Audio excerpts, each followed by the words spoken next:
Makasih Pak Ali memberikan kesempatan saya untuk sharing mengenai apa yang kita lakukan di Indonesia Ferry dan Indonesia Ferry Property, anak perusahaan. Moga-moga ini jadi satu ya insight gitu ya. Pak, saya punya waktu berapa lama cerita nih Pak? Lanjut aja, mereka sampai jam 10 siap. Nanti sikat aja, lebih banyak diskusi. Jadi ini apa yang saya lakukan. Mungkin kalau nanti dari teorinya ada yang kurang, yuk kita sambung-sambungin. Saya juga belajar bareng nih dengan kesempatan ini. Ada hal-hal yang nanti insight disambungkan, kita nanti punya pemahaman bersama. Walaupun ada beberapa teori atau beberapa yang saya masukkan, tetapi lebih banyak saya mau cerita langsung actual. Ini yang kita lakukan. Bahkan kalau mau dikatakan waktu melakukan ini udah benar-benar kecebur.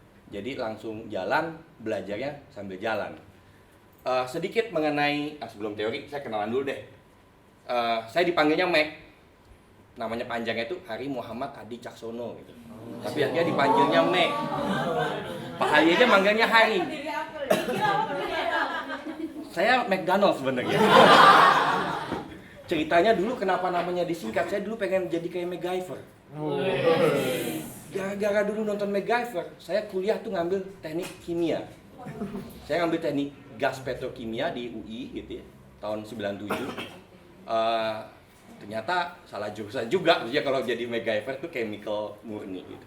Dari situ saya langsung kerja di Jababeka. Jababeka itu kawasan industri di timur Jakarta.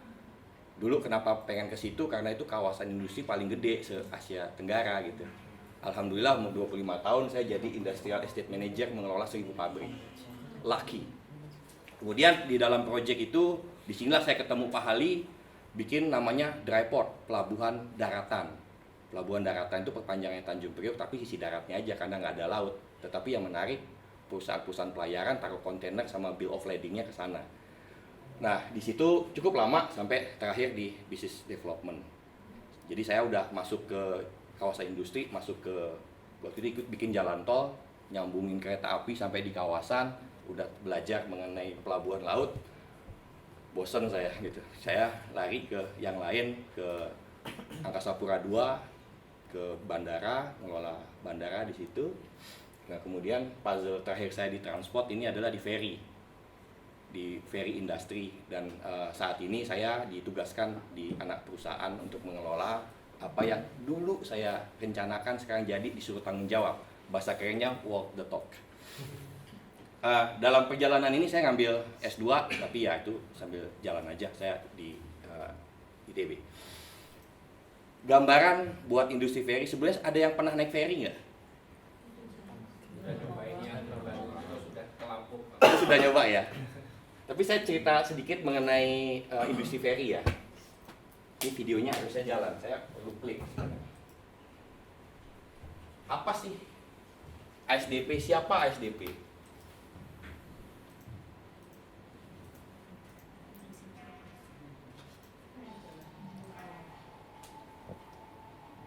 Jadi ASDP ini BUMN yang khusus ngurusin pelabuhan penyeberangan, juga kapal.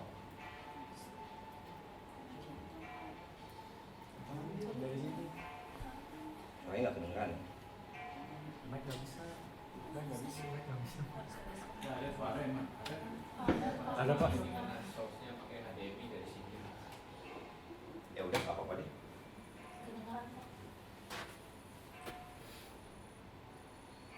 Bedanya apa ASDP dengan Pelindo? Kalau Pelindo itu pelabuhan kontainer, pelabuhan curah.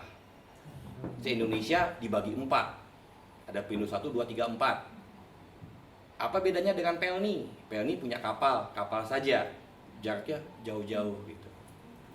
Apa korelasinya dengan Angkasa Pura? Itu se-Indonesia bandara itu dibagi 2. Timur Angkasa Pura 1, Barat Angkasa Pura 2. Apa beda Garuda? Oh, Garuda itu punya pesawat aja gitu. ASDP ngelola pelabuhan dengan kapal seluruh Indonesia. Ini kalau ngelihat networknya itu memang benar-benar dari Sabang sampai Merauke, yang di ujung utara Sulawesi Utara itu sampai ke Rote, Miangas sampai ke Rote. Itu benar ada gitu, exactly. Jadi emang tapi spesifik khusus kapal penyeberangan aja. Ini contoh kapalnya seperti ini. Jadi selama bertahun-tahun kapal penyeberangan ya kayak gitu aja, 44 tahun kapalnya begitu aja, hanya ngerjain penyeberangan yang sifatnya tektok nih. Kayak setrikaan, Pak, di Merak Bakahuni kayak setrikaan kapalnya, Pak. Sana sini gitu. Di Ketapang yang menuju ke Bali juga sama. Kayak setrikaan aja gitu. Tapi ada beberapa yang udah nggak seperti setrikaan. Seperti di Papua ada dia lewat sungai. Makanya tadi kan disebut namanya ASDP itu angkutan sungai, danau, dan penyeberangan gitu. Dulu waktu saya masuk plesetannya anak saudara dan ponakan gitu. Karena memang dulu rekrutmennya kayak gitu, tapi itulah zaman dulu ceritanya. Ya. Sekarang udah pakai di koran, udah pakai talent, udah gaya lah sekarang gitu. Nah, ini nih networknya ini. Ada di Merak yang paling besar, ada Jepara. Rute-rute ini bahkan ada pelabuhan yang saya baru kenal. Jadi saya kayak belajar ilmu IPS ke sini. Batu Licin, oke, masih agak denger gitu. Pernah dengar nggak Sape? Sape, nggak pernah dengar. Sape ternyata itu pelabuhan di Sumbawa yang menghubungkan ke Labuan Bajo. Oh, ada namanya Sape ya, gitu ya. Terus di Pulau Mentawai, Nias, ada namanya Pulau Tua Pejat. Saya pikir Tua Bejat gitu kan. Tua Pejat, tapi betul, itu dari Padang 13 jam ke sana. Kalau kapalnya ASDP nggak ke situ, itu orang nggak minum teh manis karena gulanya pasti nggak nyampe ke sana. Jadi banyak tempat-tempat yang di ujung-ujung karena memang ASDP itu BUMN yang ditugaskan di daerah terluar pinggir. Jadi di tempat-tempat yang sinyal HP-nya nggak ada, ASDP masuk tuh di situ, kapalnya udah merapat. Nah, industrinya itu sebenarnya seragam seperti tadi ya. Industrinya itu kapal penyeberangan aja, tapi hanya kapal penyeberangan. Nah ini nanti saya mau cerita bagaimana shiftingnya menjadi transformasi, tapi di dalamnya ada project-project yang kita harus jalanin. Contohnya ini tadi ya, Merak Executive Ward ini saya mau bahas bagaimana ngerubah pelabuhan. Pelabuhannya itu gini, kalau di industri ferry Jadi BSD. Kayak ini ya, kayak Jadi BSD. iya kayak iya sih benar ya, ada kayu-kayunya. Sama dinamis ya, Pak. Nah ini kita yang tadi saya ceritain, industrinya ada ferry, ada pelabuhan, juga ada ancillary. Ancillary itu punya properti yang kita kerjakan. Sebagai BUMN fungsinya cari duit sama buat masyarakat, namanya badan usaha milik negara. Kadang jadi badan usaha cari duit, kadang milik negara gitu ya. Mesti jadi National Infrastructure Agent Development. Karena dalam kita punya rute yang Indonesia ini tadi ada yang lintasannya perintis, artinya memang harus melayani masyarakat benar gitu ya. Ada juga yang komersil, harus cari uang. Nah di tempat yang cari uang ini kita harus benar-benar fight, karena kapal itu bukan milik ASDP saja, tapi ada milik swasta, pelabuhannya memang milik kita. Nah seperti contoh nanti saya ceritain di Merak Bakahuni, ini adalah pelabuhan yang paling sibuk, paling rame gitu ya. Ya pasti gampang kita tebak karena dari Pulau Jawa kan. Jawa yang di barat ya Merak, Jawa yang di timur itu Ketapang yang menuju ke Bali. Waktu saya masuk saya lihat industri ferry-nya nih kayak apa, karena kapalnya kan tua, jelek, busuk gitu ya. Bau, air nggak ada. Itu yang terjadi memang, itu fakta gitu ya. Tapi begitu ngelihat fakta yang satu lagi, ini keren. Kenapa? Karena ternyata ASDP ini dalam industri ferry sedunia adalah perusahaan yang punya kapal paling banyak. Walaupun jumlahnya ada besar, ada yang kecil ukurannya. Dia punya rute paling banyak, ialah Archipelago, ya kan?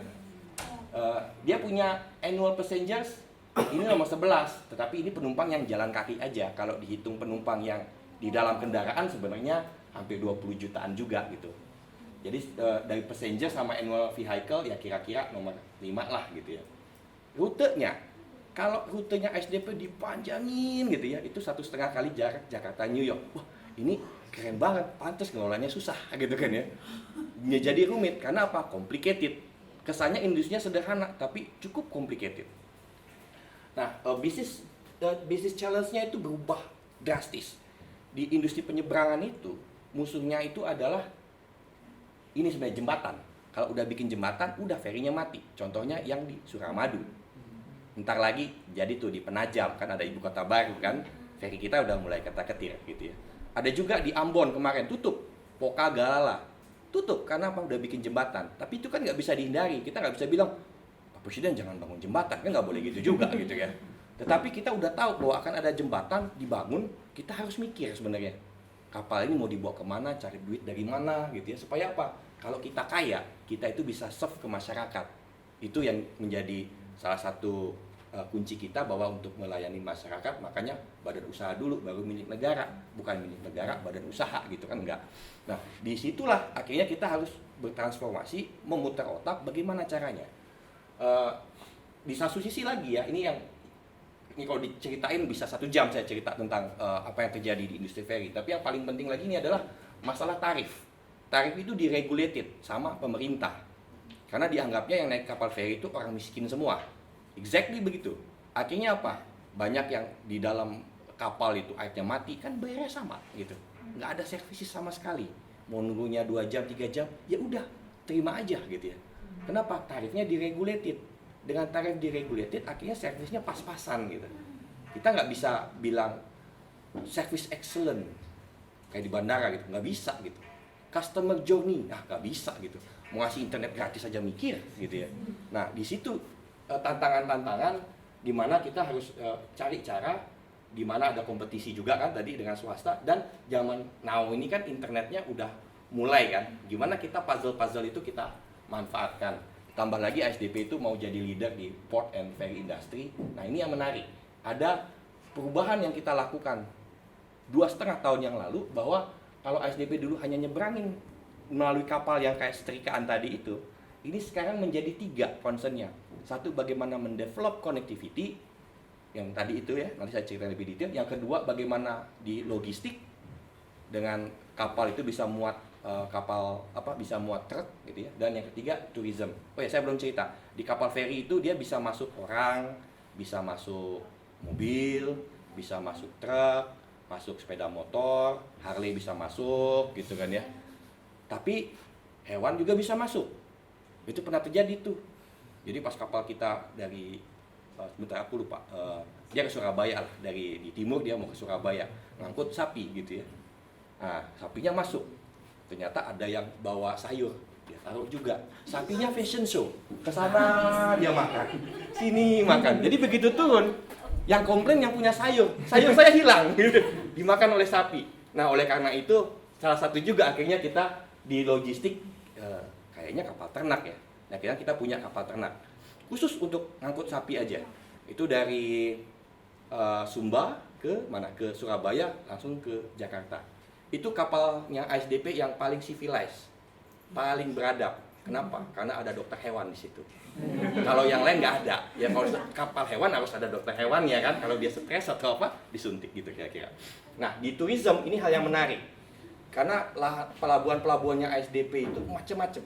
Ada yang di Raja Ampat, ada yang di Karimun Jawa, kita punya di Labuan Bajo, sebut aja di Maluku Utara gitu ya. Di Rote, ya cukup banyak. Di situ kita ngeliat tempat-tempat, justru kalau di timur itu kan tempat-tempat yang kayak gitu menarik banget, dan kapal kita tuh lewat. Nah, kita ngeliat kita mesti do something. Buat apa? Cari uang tadi, transformasi gitu. Nah, ini yang kita lakukan, tapi dalam case ini saya mau ngangkat yang develop connectivity. Develop connectivity, ini pelabuhan yang paling gede adalah Merak Bakauheni, ini yang kita rubah. Dulu ya, kalau orang mau nyebrang, itu yang naik mobil, begitu beli tiket, mereka langsung parkir ke parkir siap muat di samping kapal. Panas kepanasan, hujan kehujanan. Mau ke toilet, ya sudah, syukur. Alhamdulillah kalau nggak hujan dia jalannya jauh. Itu juga kalau airnya ada. Nah, di sini kita rubah, bikin pelabuhan betul kayak bandara. Mungkin juga karena sebelumnya saya di bandara, sampai di sini saya pasang garba rata loh. Bener, nih naik ke sini, kalau nyebrang itu Pak, naik garba rata kan? Betul, penumpang pejalan kaki bisa. Tapi sebenarnya yang numpang dalam mobil pun boleh. Hanya saja mungkin karena lebih convenient sekarang di dalam, mereka langsung nyebrang situ. Jadi waktu kami mendefinisikan ini bikin. Memang ini proyek yang ditugaskan oleh Pak Jokowi. karena ini konektivitas nasional. Nah, project mulai nih kita mikir gimana bikinnya. Berapa lama Pak? 1 tahun. Pusing kepala gitu. 1 tahun disuruh bikin ini. Dari yang udah jadi masih mending kalau tanahnya kosong kan. Ini udah jadi pavingnya. Kita juga mungkin kotak lagi di sana. Nah, akhirnya inilah yang kita bangun. Nah, sampai jadi seperti ini, inilah bagaimana kita memprojekkan tadi, bagaimana kita menata, menyiapkan langkahnya gitu. Karena keseluruhan ini namanya kita nyebutnya service eksekutif gitu ya. Service itu ada pelabuhannya yang kita rubah menjadi seperti ini, dan juga ada kapal yang jarak tempuhnya lebih cepat sebenarnya. Kalau biasanya 2,5 jam, ini 1 jam berlayar tambah merapat ya 1,5 jam lah total port to port. Itu kita lakukan karena apa? Karena kita mau meningkatkan service dan high safety-nya. Sekarang ya jadi kayak beginilah, ada pramugari. Kalau naik kapal ada yang cerita keselamatan gitu ya. Iya, kapalnya juga kursinya nggak monoton. Kalau di pesawat gitu ya semua kan. Kalau di sini tiap kapal bisa beda-beda nih. Ini gayanya gaya vintage. Ini dulu kenapa bikinnya kayak gini? Kan kita mau mudik lebaran, biar orang merasa pulang kampung. Ya udah bikinnya kayak gini. Tapi ada juga yang kursinya melingkar. Jadi modelnya banyak macam-macam, dan kita kalau di kapal itu bisa selalu jalan muter gitu. Nah, ada juga yang modelnya seperti ini. Ini ruang tunggu di dalam terminal. Terminal itu berarti yang pelabuhan tadi, yang kayak bandara tadi itu. Inilah yang kita pingin bikin journey-nya orang gitu ya, bisa sampai nyebrang itu lebih nyaman, lebih cepat. Dan kemarin waktu Natal tahun baru, traffic di terminal eksekutif itu di pelabuhan penyeberangan naik 30% dibandingkan pesawat turun gitu ya, jalan tol turun. Saya ngelihat animo ini cukup menarik untuk diantisipasi. Saya cerita dikit ya tentang strategiknya ya, tapi mungkin ini kelas project, tapi nggak apa-apa lah, sekilas saja ya. Saya nggak pakai SWOT waktu bikin ini. Kita pakai namanya Diamond Strategy Model. Ini lebih baru daripada SWOT. Kalau SWOT kayaknya tuh ditemukan metode itu tahun 60-an gitu. Kalau ini ya agak baruan lah, tahun 80 gitu. Jadi Diamond Strategy ini sebenarnya cerita di 5 area di mana kita aktif gitu ya. Apa yang membuat kita supaya bisa menang, apa cara kita, tahapannya apa, terus kira-kira balikin modalnya dari mana. Ya walaupun ini nggak tentang project, tapi mungkin bisa berguna juga nanti ke teman-teman berikutnya. Materinya nanti saya kasih. Materinya boleh dikasih, nggak apa-apa. Ini tadi yang kita ceritakan, yang kita ceritakan lokasi, dan ini before and after-nya nih. Bukan before after sebenarnya. Jadi kita punya strategi cari customer itu yang nyebrang, customer segment itu orang yang nyebrang. Ada juga yang nggak nyebrang, ini yang nggak pernah digarap. Jadi kalau lebaran juga gitu orang naik kapal. Betul-betul kayak begini.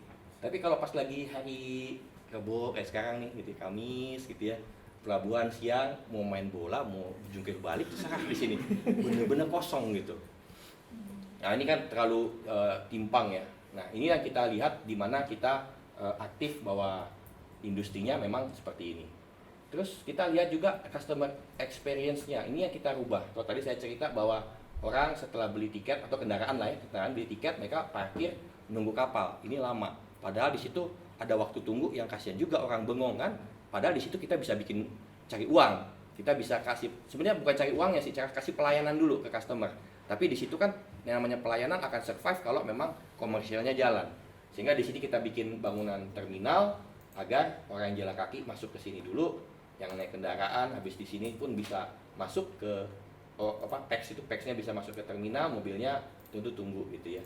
Dan ini kita mau pisahkan antara kelompok pelanggan seperti ini dengan truk. Jadi truk itu akan berbeda kapalnya. Ini yang kita harap nanti customer journey-nya jadi tumbuh. Tentu dengan diferensiator bagaimana cara kita yang dengan service yang kita tingkatkan, caranya apa? Bangunannya kita bagusin, ASDP, nah bikin joint venture dengan PP, perusahaan BUMN juga yang konstruksi. Mungkin kalau di jalan sehingga PP Construction, nah itu jadi partner kita. Disitulah akhirnya lahir PT Indonesia Ferry Property yang membangun dan mengelola, polanya BOT. ini juga pola menjadi menarik kita perhatikan karena akan impact terhadap bagaimana kita running project. Karena kalau running project itu kita biasanya bedain greenfield atau brownfield gitu ya. Kalau greenfield benar-benar dari nol, kalau brown dia udah jalan tapi kita improve. Ya ini seperti green sih karena bangunan terminalnya kita bangun. Dan model kerjasama juga akan mempengaruhi bagaimana nanti kita mengerjakan project itu.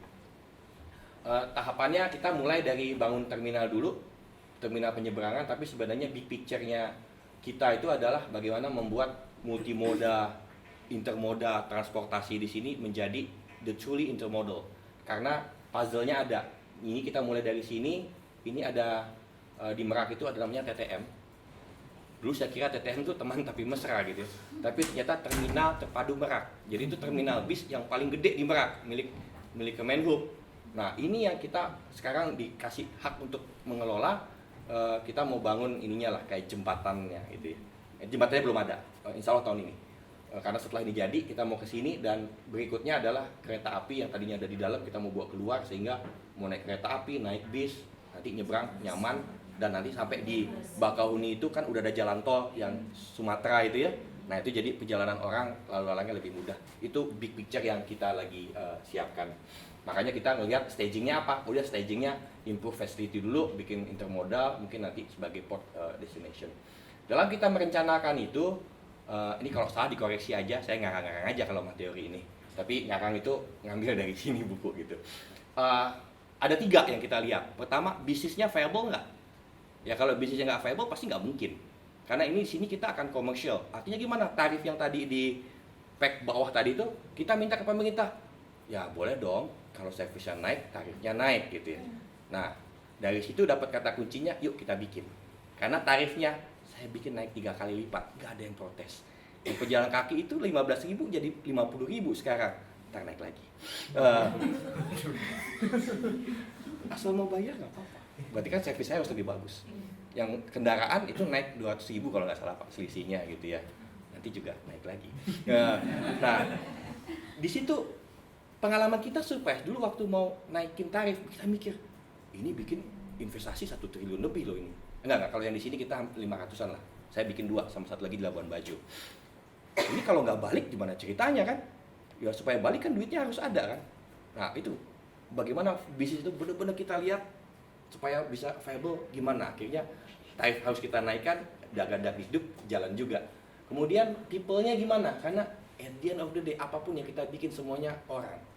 Seperti sekarang, saya suddenly jadi dirut, akhirnya saya ngeliat, ini akhirnya mengelola bisnis itu bukan masalah teknikal, bukan masalah duit, masalah ngelola orang.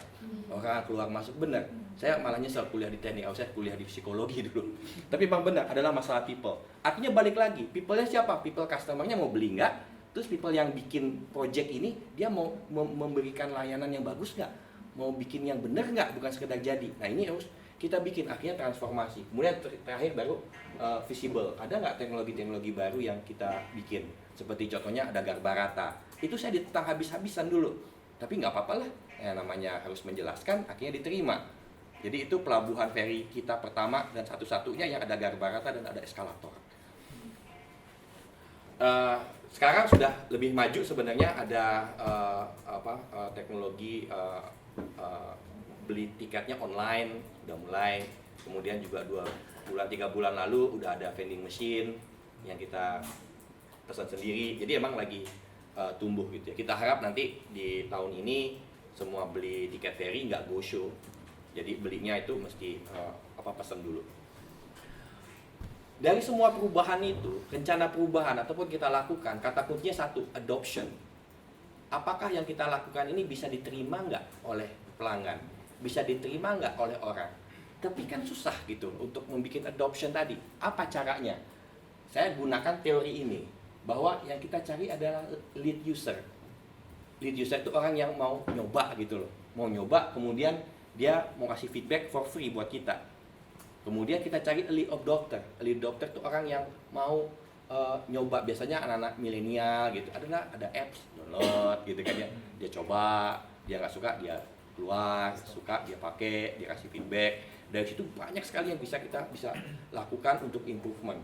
Nantinya kita mesti dapat rutin user gitu ya, yang menggunakan ini lebih banyak, sehingga dari sisi jumlah orangnya yang menggunakan itu jadi lebih visible. Kalau sudah lebih visible kan bisnis akan jalan ya. Tapi ada juga orang yang nolak, ya nggak apa-apa.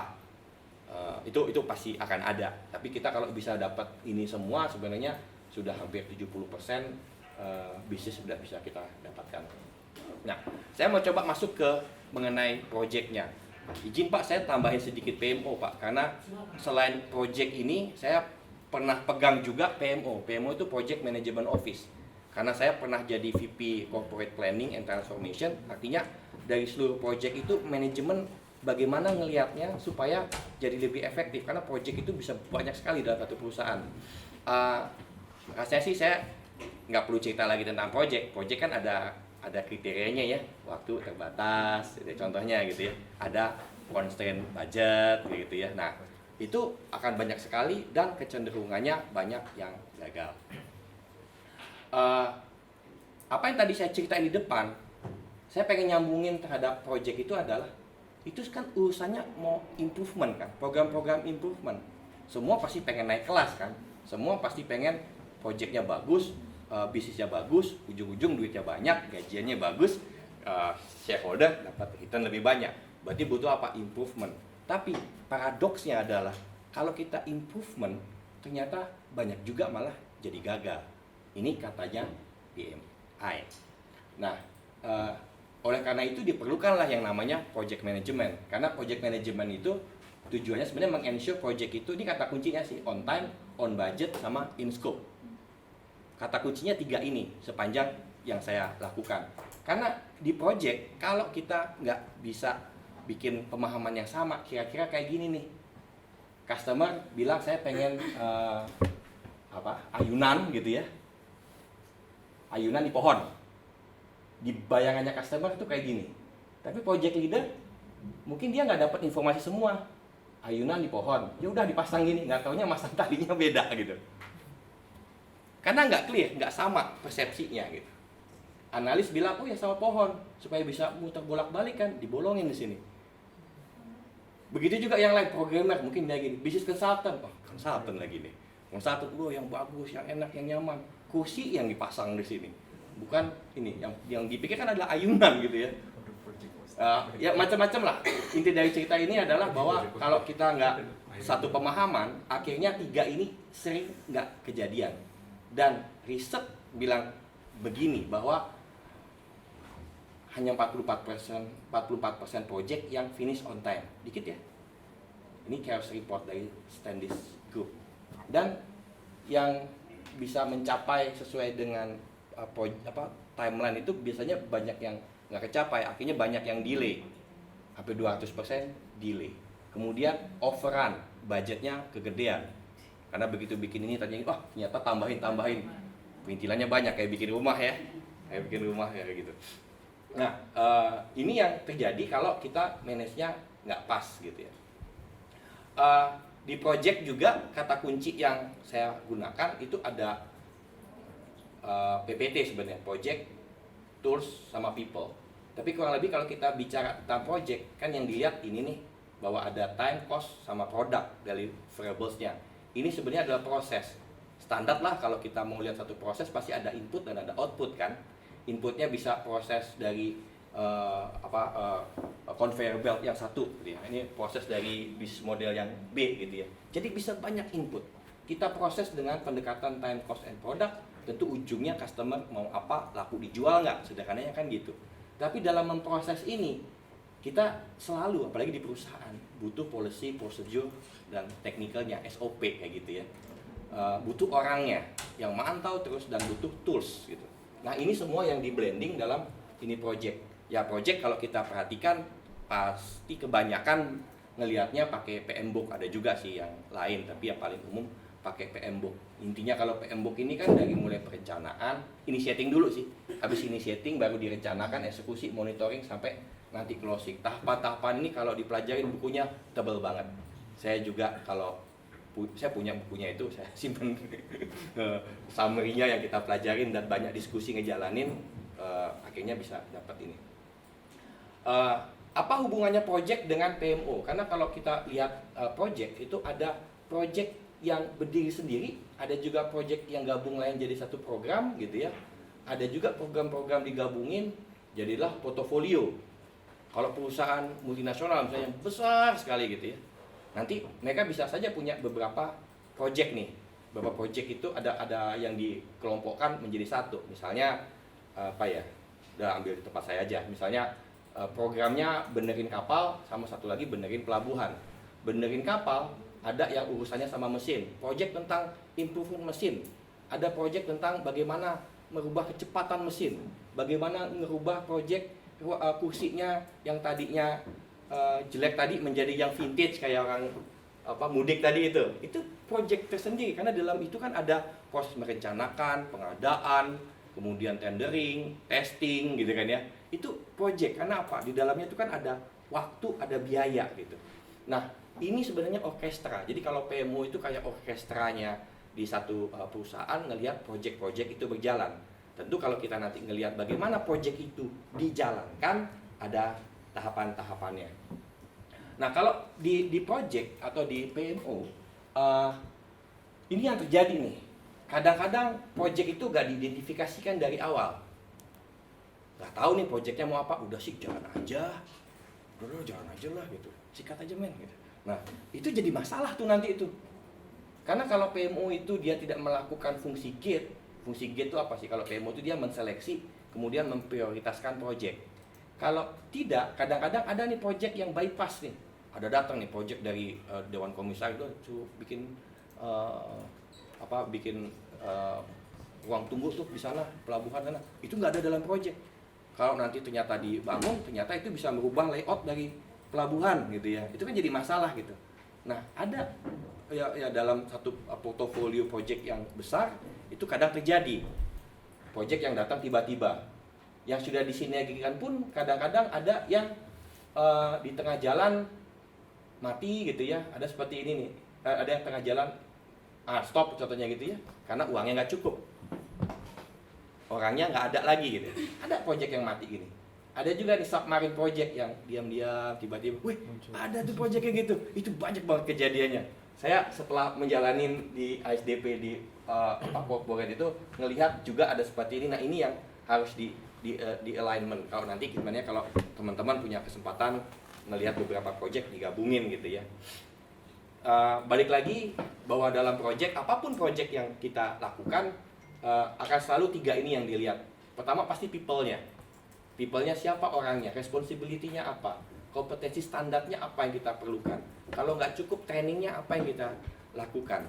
Kayak saya pernah mau bikin project gede, orang pada nggak ngerti project management, yuk kumpul dulu yuk, training tentang project biar sama pemahamannya.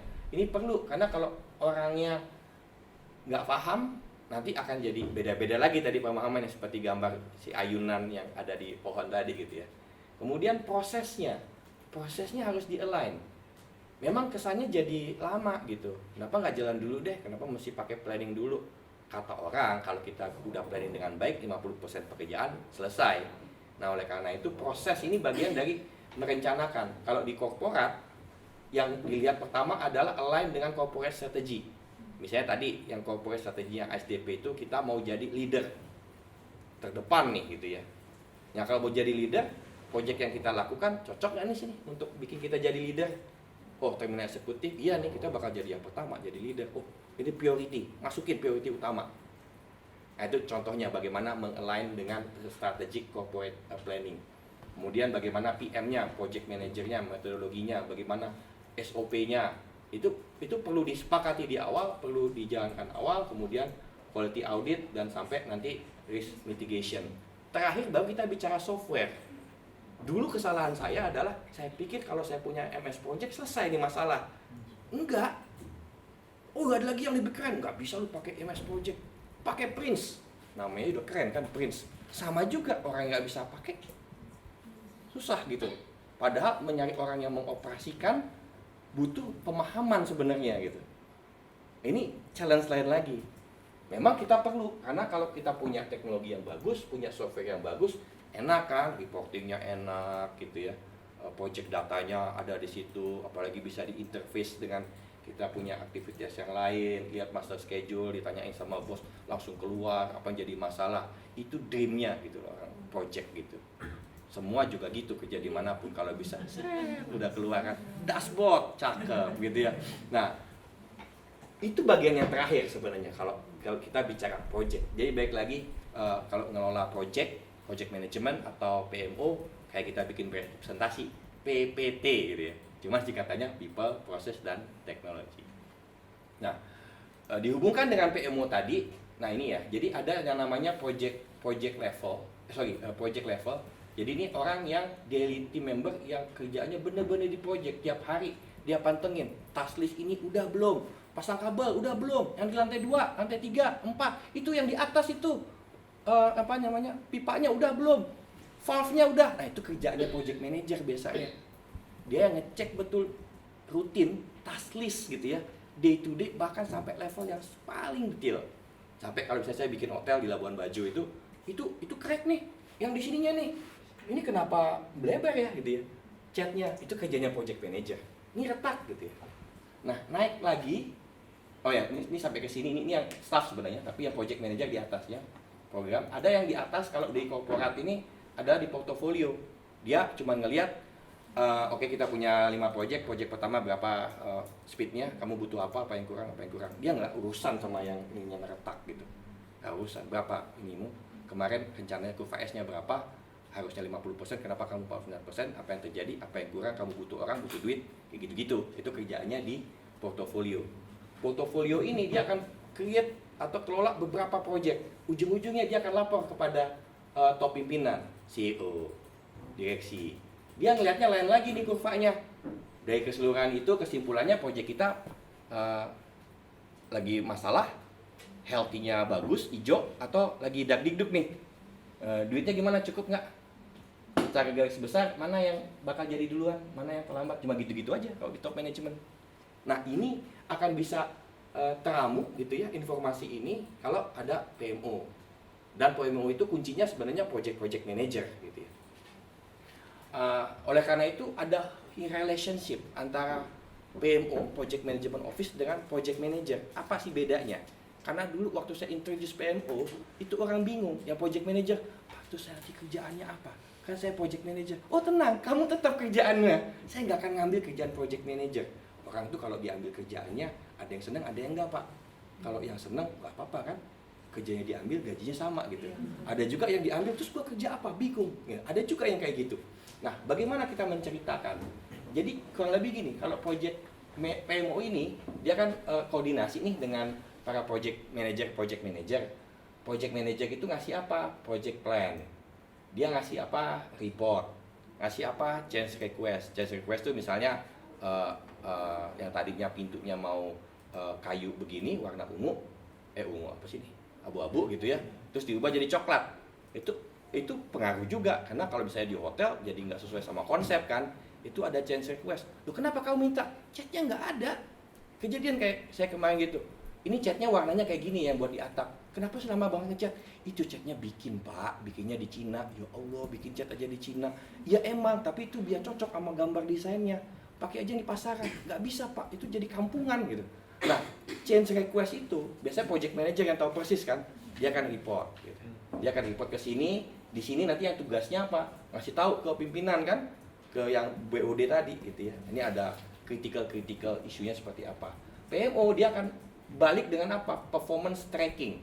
Dia bisa bilang bahwa kok kerjaan kamu melambat ya? Ada masalah apa? Oh, masalah orang, ini sakit, ini kurang. Oh, kalau proyeknya banyak, bisa nggak kita atur metodenya? Yang tadinya dari start finish gitu jadi finish. Kan banyak tuh modelnya. FF, SF, FS gitu ya. Bagaimana kita bikin WBS? WBS itu apa sih katanya ya? Work based. Itulah WBS. Jadi pekerjaan itu kita belah-belah gitu kan ya. Ini kita susun priority-nya. Nah, project management office dia akan ngelihat itu, dia mencoba men-streamline. Oh, project ini orangnya kelebihan, yang sini coba pindahin ke sini. Sementara untuk sekian bulan ini dimajuin, ini dirubah metodenya. Nah, ini PMO yang melakukan itu. Sehingga deliverables-nya dia adalah memprioritaskan seleksi project, performance report, serta nanti memberikan post evaluation. Post evaluation itu kalau projectnya udah selesai, nggak langsung ditutup, langsung pindah, enggak. Mesti ada tuh evaluasi after project, jadi kayak after sales gitulah.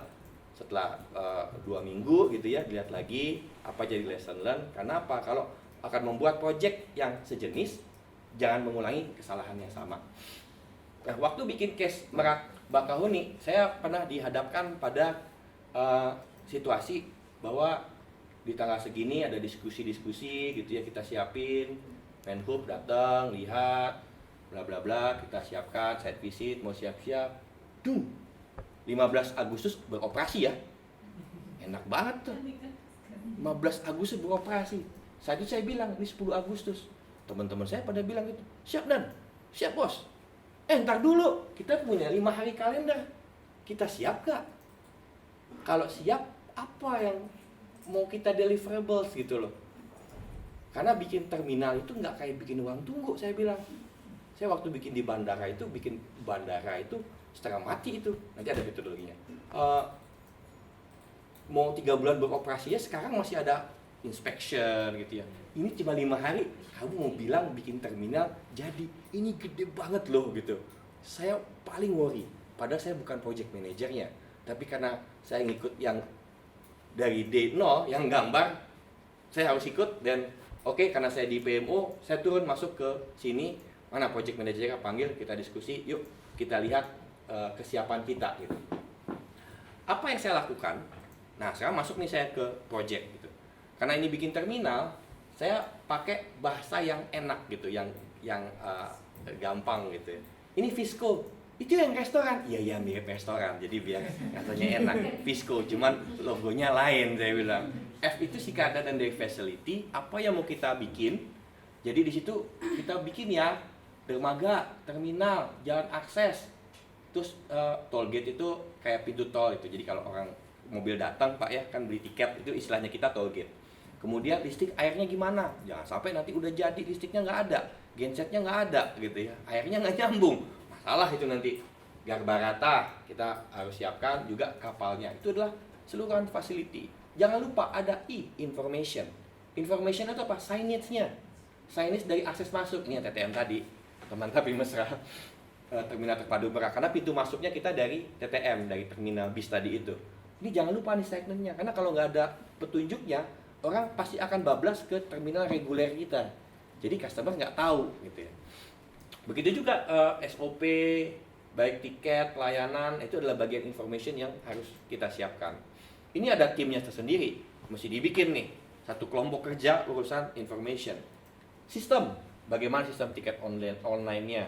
Waktu itu kita masih pakai RFID, jadi pakai kartu, jadi pas beli tiket dikasih kartu di tap gitu ya. Kalau sekarang udah pakai barcode gitu ya. Dulu masih pakai RFID, ada automatic ATS itu, automatic ticket system. Jadi kalau mobil datang pakai laser, set ketahuan panjangnya sekian meter, berarti tarifnya ini, itu pakai sistem. Nah yang kayak gitu tuh bagaimana? Kan harus dipasang. Sistem-sistem ini harus siap pada saat yang ditentukan tadi gitu ya. Kemudian orangnya gimana nih? HR-nya nih. HR-nya kan macam-macam, ada security-nya, cleaning service. Kepil itu orang yang, ini lucu nih, kepil itu nggak tahu istilah dari mana. Kalau kapal mau sandar, dia itu kan bawa tali tros gitu. Bukan jangka, kalau jangka kan di bawah. Ini tali buat tambat, dia lempar, tung gitu ya. Nanti di pelabuhan ada yang nangkep dia ngikat ke dermaga. Itu petugas kepil namanya. Gue pikir upil gitu. Tapi itu petugas itu harus ada. Kenapa? Karena ini kapal eksekutif, dia punya rute yang lebih cepat daripada biasanya. Artinya orang itu kan harus ada di sana kan. Kalau mereka biasanya tiap 3 jam mereka istirahat terus datang lagi. Pas kapalnya 1,5 jam datang, orangnya nggak ada, sama aja nggak bisa sandar kan kapal itu. Itu sampai hal sekecil itu harus dipikirin gitu loh. Itu hubungan sama orang kan. Makanya ini harus saya masukkan. Orang ini harus standby, jadwalnya gimana gitu. Tiketnya, petugas tiket. Nah, ini ada boarding staff. Waktu kita baru banget kan, nggak ada kayak petugas yang di terminal kan, yang ngecek itu nggak ada. Ini harus kita siapkan. Jangan lupa seragamnya. Nah kayak gitu. Kemudian adalah komersial sama operation. Bagaimana perjanjiannya, tenan-tenan. Jadi orang yang jualan itu kita mesti siapin kontraknya gitu ya. Akhirnya sekarang di terminal eksekutif Merak, kalau Bapak Ibu nanti berkesempatan ke sana, di sana sudah ada KFC, sudah ada apa sih itu yang S277 udah ada ya kayak mall lah, lagi kita siapkan ke arah sana. Kemudian juga operationnya, bagaimana operation di port traffic, sea traffic, ya juga schedule kapal serta uji coba regulator. Nah ini yang saya mesti terjemahkan ke dalam working sheet dan itu mesti bisa jalan. Nah balik nih, begitu orangnya udah ada, saya harus cari toolsnya. Masalahnya apa? Teman-teman saya nggak ngerti yang namanya bikin pakai Microsoft Project profesional, license juga nggak punya, bayarnya juga mahal. Ngerti juga nggak, pernah dites, nggak ngerti makanya. Microsoft Planner apalagi, paling-paling Excel gitu yang mereka ngerti kan. Nah, saya mencari, ini nggak jualan sih saya, tapi yang saya pakai itu adalah Smartsheet. Smartsheet itu kira-kira kawin silang nih antara Microsoft Project sama Excel. Bikinnya kayak Excel, tapi kita bisa bikin kayak project. Dan yang menarik buat saya, ini adalah bisa kolaborasi. Bahkan kalau ada task list yang udah harus jatuh tempo, dia akan kasih reminder lewat email. Terserah kita, mau tiap hari, tiap minggu, 2 hari sekali, terserah. Kita bisa itu. Kalau yang misalnya saya kasih ke Mas Ferry, wah ini kayak shareholder yang namanya Ferry gitu kan. Misalnya task list tadi masang jembatan gitu ya, ditugaskan kepada Pak Timotius Ferry gitu ya. Dia setiap minggu harus report, kalau nggak report nanti kelihatan. Nah ini menjadi bentuk kolaborasi sehingga bisa saling mengingatkan. Waktu itu saya coba dengan menggunakan Smartsheet versi gratis dan akhirnya beli yang berbayar. Nah akhirnya yang tadi kan ada 5 hari kerja gitu ya, saya terjemahkan, ntar dulu, ternyata kita itu baru 25% sebenarnya siap. Enggak, udah 70% atau 69%. Ntar dulu, itu konstruksinya iya. Jadi info yang beredar itu adalah konstruksi udah 70%, siap 5 hari, siap jalan gitu. Tapi kan tadi ngeliat tuh Visco tadi itu kan, banyak item yang harus dikerjakan. Ternyata begitu saya bedah tadi itu baru 25%. Bentar, nggak bisa nih kalau jalan kayak gini. Akhirnya tunda. Saya cerita gini ditunda itu. Nggak tahu udah urusannya bilang ke menteri bagaimana. Sampai tanggal 20 Agustus itu baru 51% gitu. Ujung ceritanya akhirnya itu bangunan bisa beroperasi di September gitu. Dengan situasi yang lebih perform. Yang penting apa? Dengan seperti ini message saya adalah bagaimana project itu dijalankan tahapannya, nggak ada yang miss, juga jangan sampai jadi malu kan, karena kalau sudah launching hal yang gede gitu ternyata gagal, itu bahaya karena jadi reputasi perusahaan gitu ya.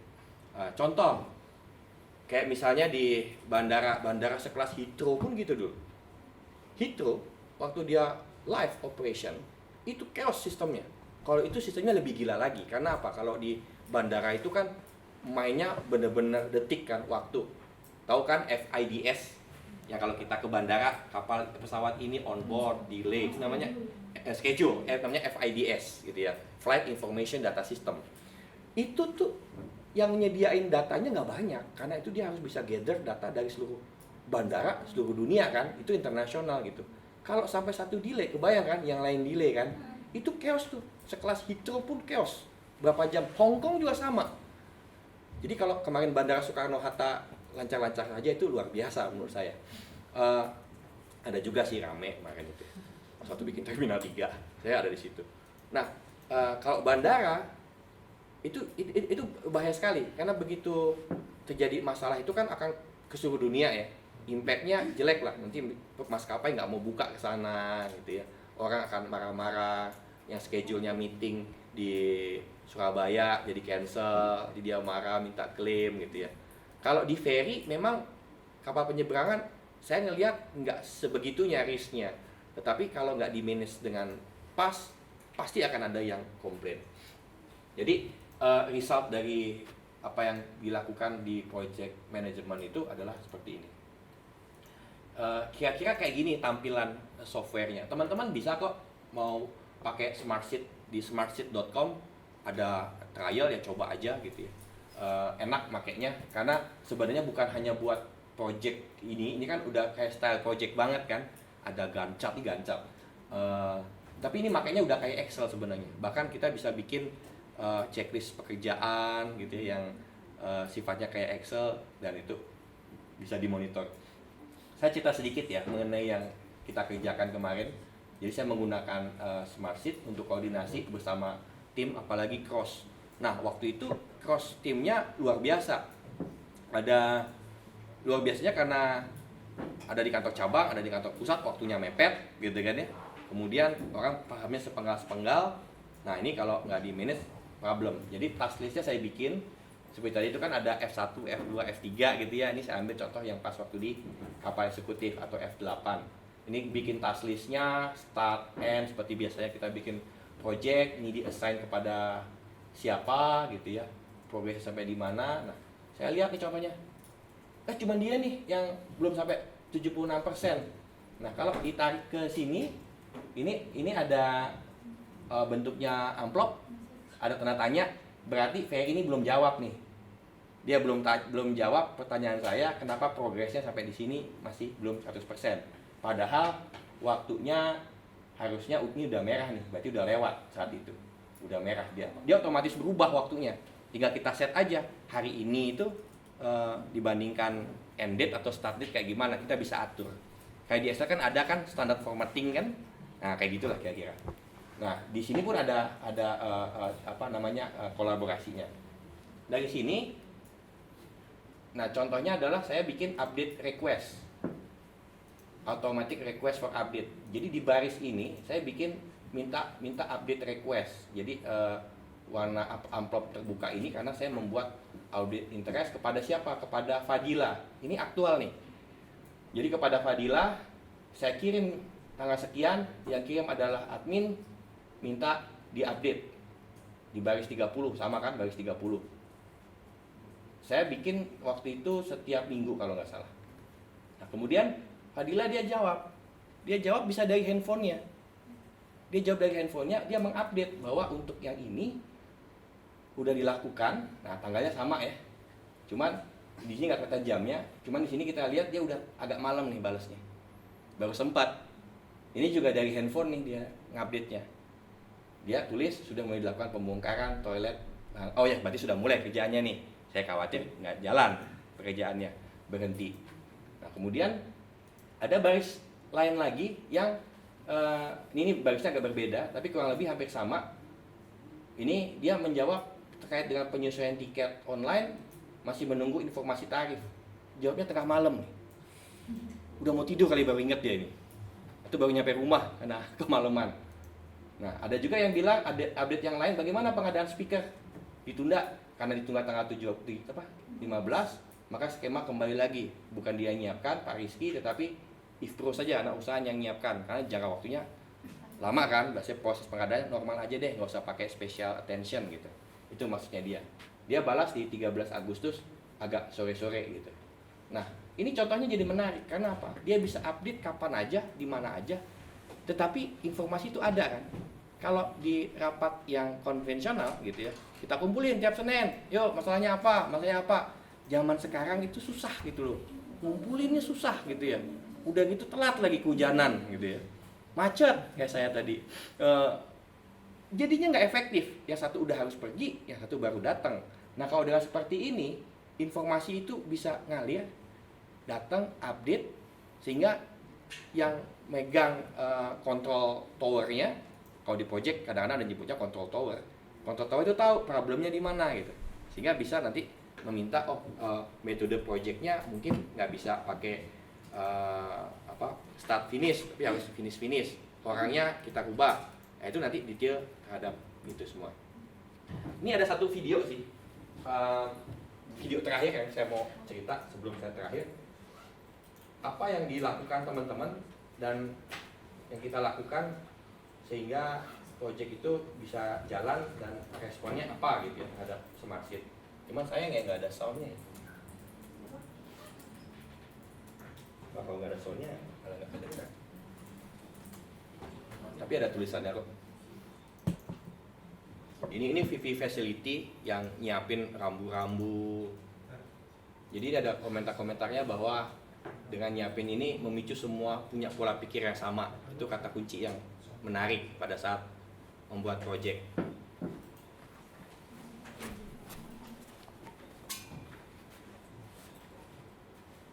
Ada.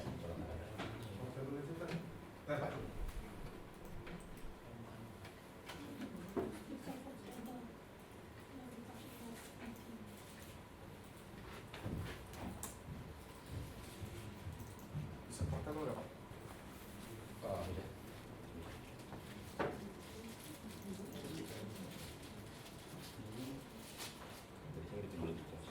Enggak.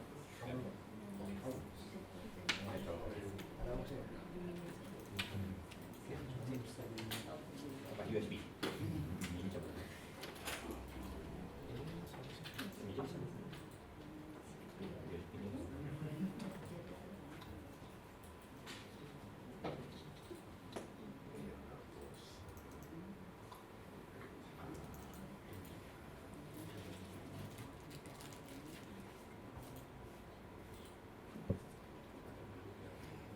Itu menurut saya training PS itu untuk refreshing. Bahkan Jadi sebelum bikin project itu saya ajak teman-teman itu ikut training. itu untuk refreshing. Bahkan untuk yang teman-teman yang bukan background teknik sipil itu merupakan sesuatu yang baru yang memicu seluruh divisi mempunyai pola pikir yang sama. Jadi targetnya juga sama, chemistry yang sama untuk mencapai ke titik-titik. Setiap divisi kan punya target masing-masing yang pasti kompleksitas pekerjaannya berbeda-beda. Tapi yang menarik kalau training PMO ini adalah to do dan to see. Artinya apa yang berhubungan langsung dengan kegiatan kita. Kegiatan itu kita ukur effortnya seperti apa, resource-nya seperti apa, sehingga kita bisa mengukur kemampuan kita untuk mencapai target yang kita tentukan itu sampai di mana, tepatnya resource-nya seperti apa. Waktu itu kami mendapatkan Ini Fadila ya tadi ada namanya. dan kebetulan untuk proyek ini terpisah-pisah sebelum dan waktunya, tapi dengan adanya satu sistem yang di Mogas, kami bisa melakukan updating dan fokus pada pekerjaan kami. Waktunya pun nggak lama, bisa dapat di mana saja. Untuk menggunakan teknologi gadget, kita masukkan informasi apa mau kita update, itu semua informasi sudah tergenerate di dalam sistem. Menurut saya juga bagus, bahkan memudahkan kita untuk update. Kita mau kemana, sambil jalan sama keluarga aja kita bisa mengupdate. Itu saya rasa bisa dikembangkan, karena mungkin bisa di trial ketemu yang belum tahu tentang smart city.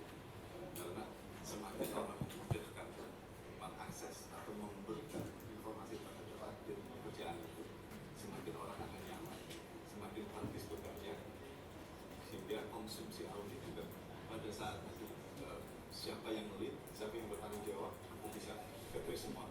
Dan yang saya lebih impress lagi di sistem ini, dan kita mengupdate di satu sisi ternyata akan berkontribusi ke dalam kita semua. Nah, itu penting banget menurut saya karena kita kalau nggak diikuti cuma lupakan karena banyak pekerjaan yang lain karena ada setiap hari sehingga kita saat itu juga bisa ambil progres yang detail. Nah yang paling penting kita bisa catat kronologisnya, itu penting banget. Jadi kita sebagai tim harus satu pikir, satu pola pikir seperti apa sih. Jangan sampai kita sudah sepakat kita yang mestinya Ya orang planning jadi mikir pola pikir mulu gitu. sehingga dashboard yang akan kita sampaikan kepada pengambil keputusan juga tidak secara komprehensif terjadi. Program ini butuh kebiasaan kita untuk terus berulang. Jadi kalau bisa di setiap program yang project based itu kita harus pakai. Sebenarnya bahkan antar unit atasan ke bawah itu kita bisa pakai itu. Karena pada intinya semuanya sebenarnya project based tinggal jangka waktunya aja dan beda. Abaikan tangannya. Jadi kita terus gunakan smart city.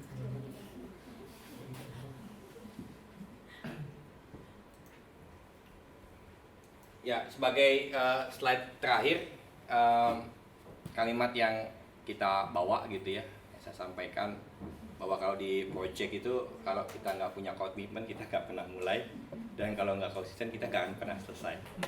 Begitu dari saya, terima kasih. Silakan teman-teman. Tanya, takut. Ayo.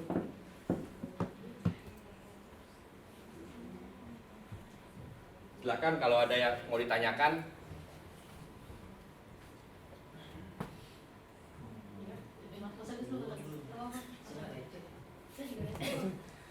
Bagus. Pak,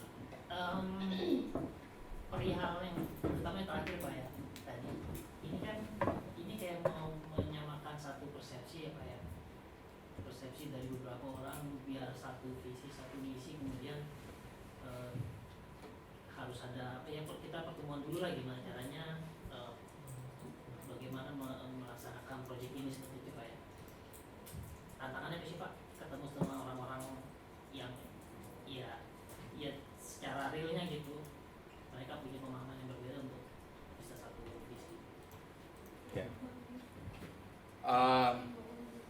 Saya bawa case di BUMN ya. Dan sebenarnya kalau di manapun bikin project, biasanya ada namanya kick off meeting. Itu menyampaikan kepada siapa yang akan terlibat, kita mau mulai ini, gitu ya. Tujuannya apa? Tujuannya satu, ya uru-uru kan, kita bilang, kita mau mulai nih, apalagi mau melakukan pekerjaan yang besar, gitu ya. Kemudian yang kedua, mengajak mereka datang, karena orang yang sudah pekerjaannya, tadi kan dia bilang, kerjaan kita kan udah rutinitas, gitu ya. Kalau udah terjebak di rutinitas, dan banyak teman-teman kita yang seperti itu, begitu ada project itu, kadang mereka nggak tahu, bukan nggak aware sih, mereka nggak tahu, lagi mau ada renovasi kapal, ya gitu, nggak tahu.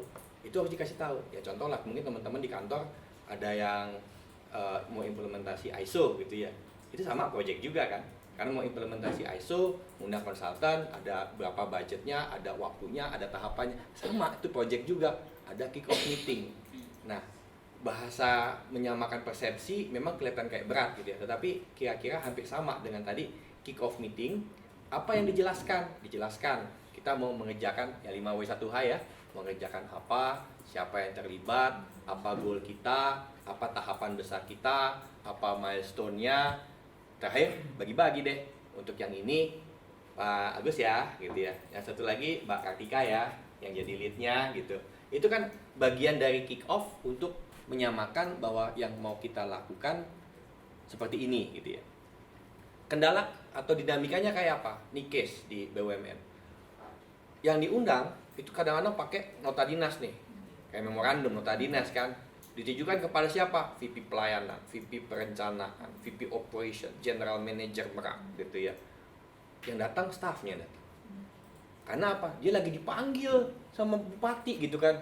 Ini dia lagi tugas ke mana? Ke Batam gitu ya. Dan itu di tempat kami sering banget itu cari orang susah kadang-kadang. Kenapa? Karena kita ngelolanya se-Indonesia. Itu yang namanya VP teknik itu kadang-kadang dia mencelok di sana, mencelok di sini, lagi benerin di Batam, lagi benerin di Papua gitu kan ya, ke Merak gitu ya. Akhirnya datang siapa? Manajernya. Siapa yang ada di kantor. Nah, itu jadi challenge lagi gitu loh. Pada saat yang datang hari pertama si A, besok undangannya si B yang datang. Nah, kalau yang senyum pasti ngalamin di kantor gitu kan ya. Level informasinya kan nggak sama gitu. Nah, untuk meminimalkan itu pertama emang harus ada meeting di awal tuh. Biasanya kita kalau kick off meeting itu, nah saya taktiknya adalah surat undangannya dirut tanda tangan. Nah, udah gak ada yang berani dah kalau gitu.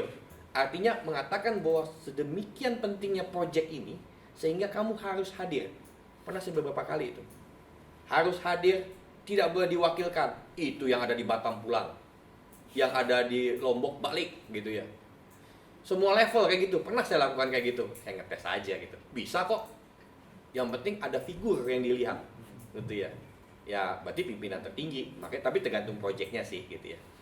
Kalau case saya kan projectnya antar departemen nih banyak banget gitu. Jadi memang harus pakai sedikit kekuatan gitu ya. Agak-agak injek kaki dikit, tapi buat kebaikan. Nah pada saat itu VP-nya datang semua kan, buat kasih informasi gini. Besok yang datang anak buahnya nggak apa-apa. Nah dia kan bertugas mengupdate kan, Tapi pas reguler, misalnya 1 bulan, balik lagi tuh, mereka harus datang lagi. Jadi ada saat-saat di mana pimpinan unitnya yang harus hadir, ada saat-saat di mana boleh diwakilkan. Nah memang harus mengatur ritme itu. Nah di situ yang tadi dipentingkan bahwa bagaimana menyamakan visi misi menjadi penting agar pada saat tim yang di bawahnya kan dia kadang tahu cuma sepenggal aja. Dia menyampaikan, besok yang datang yang ini sepenggal, tapi yang atasnya kan tahu gitu.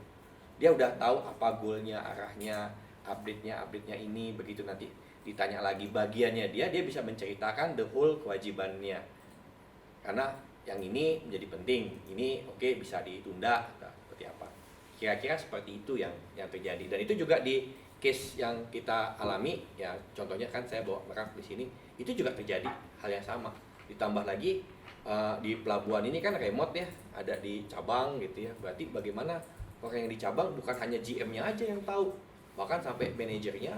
Apalagi kalau sudah menata bagaimana penempatan tadi kan ada orang yang di Garbarata gitu ya, kan itu mesti kita punya satu guidance, punya kesepakatan yang sama. Itu sudah dilakukan kayak gitu aja, pelaksanaannya masih kadang-kadang lewat kok.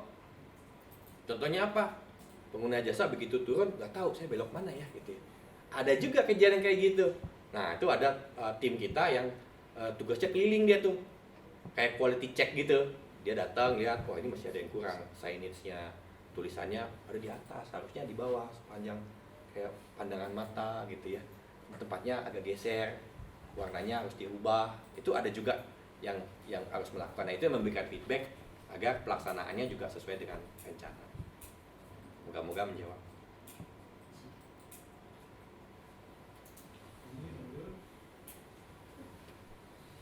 Pak Kartika mau tanya tadi. Iya, itu mau nanya sih. Kan ini kan kayaknya banyak banget di project ini. Hampir mirip sih, cuman kalau tadi kan menyamakan persepsi. Nah kalau tadi yang Bapak bilang kan di awal tuh juga ada kayak yang paling susah itu ngelola orangnya, ya kan.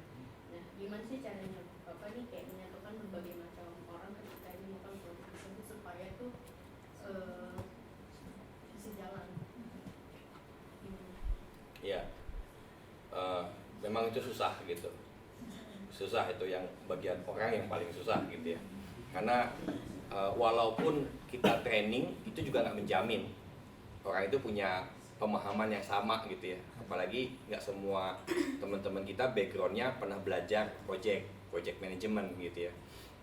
Nah selain itu kalau case di tempat saya gitu ya, atau di tempat yang lain juga saya kira itu kan pasti ada divisi-divisi kan gitu ya, pecah-pecah yang tadi disebutkan. Kita kan udah rutinitas, setiap divisi harus disamakan gitu ya. Nah yang kita lakukan itu tadi ya, pertama kan bagaimana leadersnya, kick off meeting leadersnya, kemudian pasti akan ada annual rutin meetingnya, ada reporting yang di generate gitu ya. Itu berangkat dari situ, betul itu normatif yang kita lakukan. Tetapi menjadi satu hal yang menarik kejelian kita melihat di departemen itu sebenarnya siapa yang punya knowledge-nya, siapa sebenarnya seksi sibuknya. Saya memperhatikan contohnya di departemen ini VP-nya sering datang sih, tapi kalau datang dia yang feeding itu si ini, ya kan? Dia yang feeding ini. Begitu VP-nya nggak bisa datang, saya cuma cari orang ini aja. Datang ya bro, lu wajib datang. Nah ada seperti itu, dia juga oh ya, saya dihargain ya. Dia tuh staff gitu ya, tapi saya yang minta mereka dia untuk datang, dia tuh senang gitu, karena berarti yang saya kerjakan itu bermanfaat. Saya bilang iyalah, kerjaan kamu tuh bermanfaat banget, kalau nggak dulu nggak jalan. Ya semua juga gitu kali, ya kan? Semua ngerjakan bagian-bagian yang penting kan. Kalau situ nggak jalan pasti ada yang nggak jalan. Tapi saya kan ngomong gitu ke dia kan, as personal gitu. Jadi kalau udah ada mau meeting, saya cuma lewat doang, dia nyapa, Pak saya ikut kan? Ikut, ayo gitu. Tanpa saya harus minta lagi, mintanya sekali aja gitu. Jadi ada pendekatan personal yang juga saya bawa, apalagi anak-anak milenial nih. Iya kan? Anak-anak milenial itu punya kritik punya karakternya beda kan gitu kan ya. Ya, udah tahu lah gitu ya. Pengennya instan, pengen cepat. Kayak contoh tadi itu saya bawa Smart Seat itu anak-anak milenial kayak Fadil itu, dia mau, dia jadi lead user. Dia jadi yang dengan sukarela make. Karena apa? Biasa pakai gadget, biasa pakai apps. Tapi yang VP-nya enggak. Itu Ferry itu tadi itu. Enggak dia tuh. Tapi dia tahu ininya semua. Tapi yang update Fadil timnya. Tapi dia tahu reportingnya. Kenapa? Dia nggak biasa pakai gadget tadi gitu. Udah jarang dia. VP jarang dia pakai laptop gitu kan. Kalau penting aja dia lihat report. Tapi ngisi kan udah bukan tugasnya gitu. Nah ini balik lagi jadi kayak pinter-pinteran kita juga ngelihat siapa sebenarnya orang di balik itu. Di unit itu dia yang tahu. Di unit ini hampir sama rata lah gitu ya. Sehingga kadang-kadang kalau udah mau bikin meeting gitu ya. Ini kan kejadian nyatanya adalah kita bikin undangan meeting nggak semuanya bisa datang. Akhirnya ya udah orang-orang kuncinya aja kita make sure datang, kita jalanin, sah, semua departemen ada, kita mulai.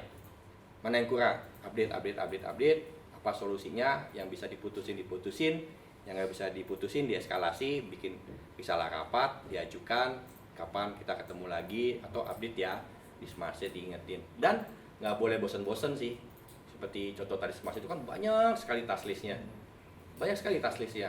Apalagi kalau udah projectnya detail, mungkin teman-teman yang pernah dijalankan seperti bukan PowerPoint, Microsoft Project itu sampai detail, nanti kalau di print kecil-kecil banget tulisannya. Yang tahu cuma dia doang tuh yang ngoperasiin gitu.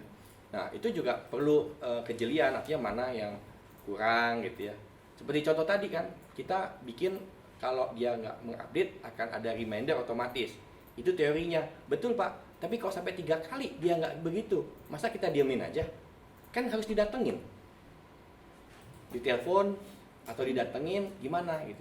Pas awal-awal dibantu tulisin gini loh cara inputnya. Oh gitu Pak, ya gampang, saya pikir susah. Oh ternyata ada faktor non teknis. Di mindsetnya dia pakai software ini susah karena nggak pernah. Tapi begitu nyoba kita bantuin. Ini kok Pak loginnya begini, inputnya gini Pak, bisa pakai HP. Udah jangan pakai HP deh, Bapak kan sering di meja. Dari meja aja Pak inputnya. Oh gampang ya. Dan itu dia mau melakukan itu. Nah itu bagian dari bagaimana mendekati orang agar dia menjalankan task listnya yang ujung-ujungnya lari ke project juga kan. Kalau saya kan kepentingannya adalah informasinya terupdate, saya bisa memberikan informasi ke manajemen apa yang menjadi bottleneck bisa diselesaikan gitu ya, tanpa harus meeting besar gitu. Kan kalau meeting besar ya kos sama waktunya juga kan gitu. Nah itu yang kita coba lakukan untuk menghindari. Moga-moga menjawab ya. Nah 2 penanya ini saya kasih buku. Saya nulis buku. Bukunya tentang millennial engagement. Tulisan saya ada di halaman 19. Itu cerita tentang perubahan. Ini tadi yang saya ceritain, terminal eksekutif, bagaimana yang kita lakukan merubah pelabuhan, tapi dilihat dari sisi milenial, dilihat dari sisi orangnya. Karena ceritanya saya bareng dengan teman-teman baru yang baru kenal, tapi orang SDM semua gitu ya.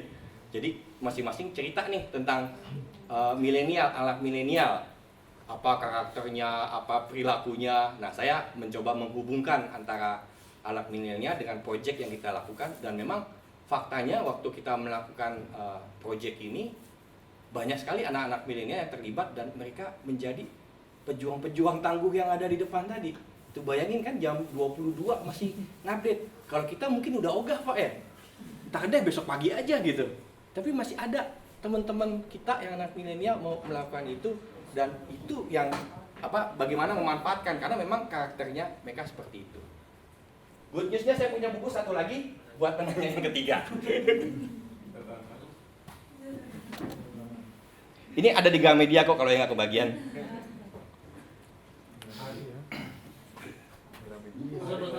Kalau nggak saya kasih Pak Hali deh. Ya silakan. Duluan ya. PMO tadi Pak. Jadi PMO itu tadi saya belum terlalu jelas, itu berupa tim gitu ya. Oh iya. Saya coba lihat slide-nya ya.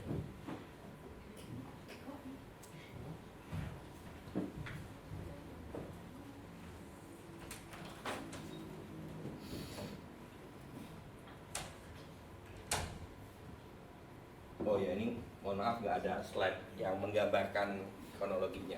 Jadi PMO itu ya memang tim Pak. Tapi tim itu bisa banyak, bisa kecil tergantung scope jenis PMO-nya.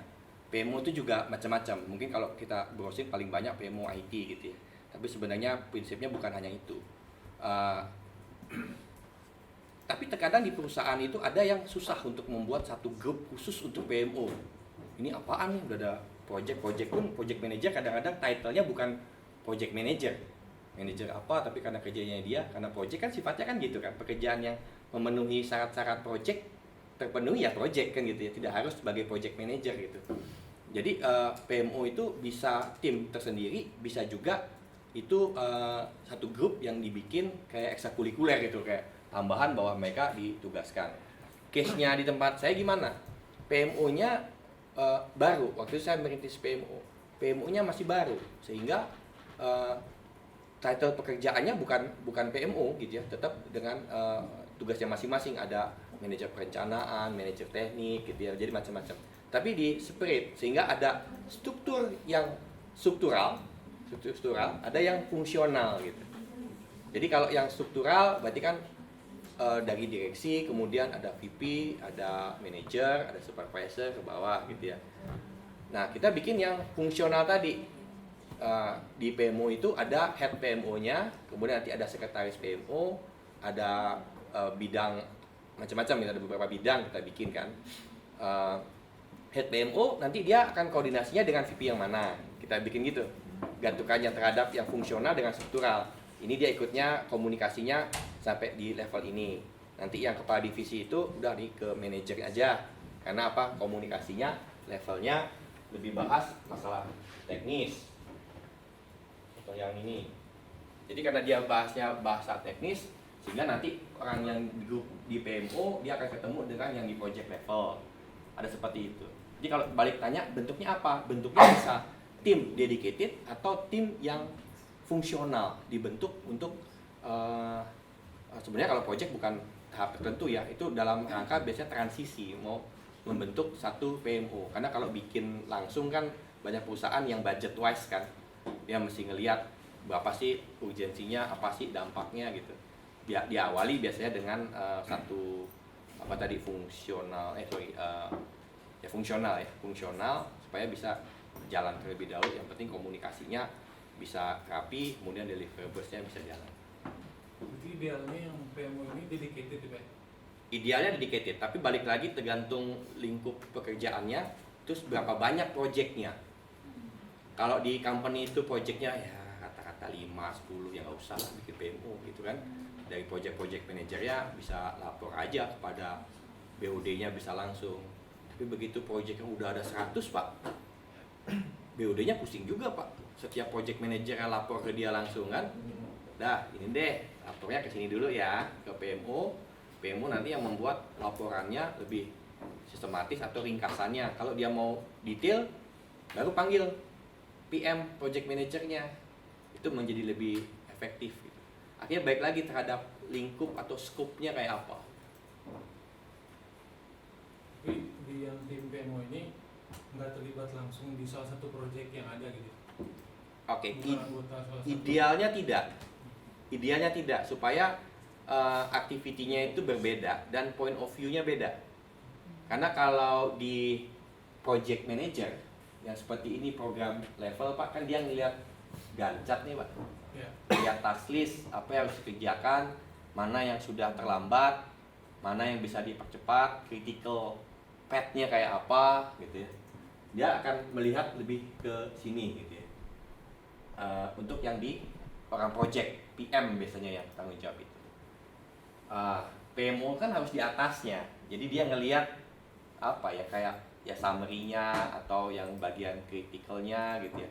Kalau PMO itu merangkap jadi project manager atau masuk ke satu project, nggak semua orang bisa memisahkan kapan dia jadi project manager, kapan dia jadi PMO.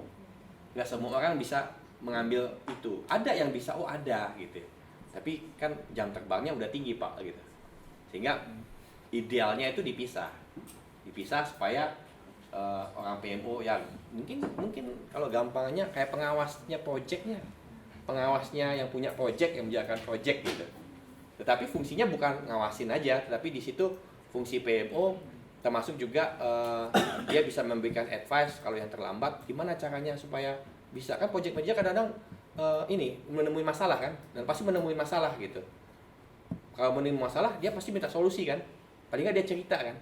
Nah project manager PMO itu dia bisa dan harus bisa memberikan inputan bagaimana nyelesain masalahnya. Misalnya masalah terhadap orang kurang, karena dia punya visibility ngelihat di project-project yang lain, oh di sana lagi kelebihan nih, dalam sesi ini kelebihan, coba digeser dulu gitu ya. Atau ngelihat budgetnya terhambat gitu kan, oh ternyata di project yang satunya ada material yang berlebih gitu. Itu bisa terjadi seperti itu. Contoh yang real, kami membuat Marina Labuan Bajo. Jadi di sana teman-teman kalau browsing udah jalan project kita hotel bintang 5. Jadi waktu kita bikin itu adalah, ini menarik, waktu bikin hotel tahap yang pertama udah jadi kan, terus bikin yang tahap kedua di sebelahnya. Waktu mau bikin tahap kedua, dulunya itu adalah TPI, tempat pelelangan ikan. Tempat pelelangan ikan itu dipindahkan ke tempat yang baru ya. Kemudian di tempat yang baru itu kalau udah jadi baru ditukar guling lahannya. Lahan yang lama dijadiin hotel tahap 2 gitu ceritanya. Nah, pada saat kita bikin yang di tahap 1, kan ada bikin dermaga juga. Itu sisa tiang pancangnya itu habis dipotong masih digeletakin kan. Udah itu belinya masih agak lebih beberapa gitu. Teman-teman juga bingung, udah tahu aja dulu lah. Yang penting kerjanya jadi dulu gitu kan. Nanti terakhir kita lihat berapa. Itu kan lokasinya jauh Pak, di Labuan Bajo kan. Nggak semudah kalau misalnya proyeknya di Jakarta atau di Jabodetabek, ya kan dia bisa manage dengan mudah kan, itu pindahin ke sana. Dia nggak bisa pindahin dengan cepat gitu. Nah, di satu sisi kita punya yang proyek bikin TPI tadi, tempat pelelangan ikan yang baru. Nah, waktu kita bikin tempat pelelangan ikan itu kita bikin, ternyata waktu desain setelah tempat pelelangan di darat kita butuh dermaganya. Dermaga buat kapal nelayannya merapat gitu. Dulu waktu ngedesain panjangnya cuma segini nih. Iya kan? Budgetnya cuma segini. Terus begitu sudah dijalanin, waduh ternyata ombaknya lain gitu loh. Ketika yang lain kita mau mancang itu susah gitu. Akhirnya apa kita lakukan? Tiang yang tadi itu dipindahin, Pak. Yang itu dipakai di sini untuk ngejain pancang, akhirnya selesai. Tetapi nggak semudah itu kalau di project, apalagi kita di BUMN kan. Dan saya rasa semua project begitulah. Ada hitung-hitungannya kan? Ada hitung-hitungannya. Di case-nya kami waktu itu nggak bisa langsung dipindahin. Itu cukup lama tuh mindahinnya. Kenapa? Di project yang lama harus dihitung panjangnya berapa, sisa berapa, dulu waktu beli harganya berapa. Oke, dapat. Di project yang baru kita mau beli, tapi nggak bisa langsung beli pakai hitunganmu. Siapa yang yakin hitungannya benar? KJPP. Panggil KJPP dulu, Pak.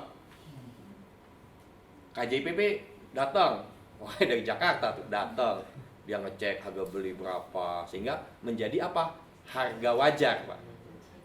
Karena nggak bisa juga harga waktu dia beli, kemudian di project yang satu langsung absorb gitu aja.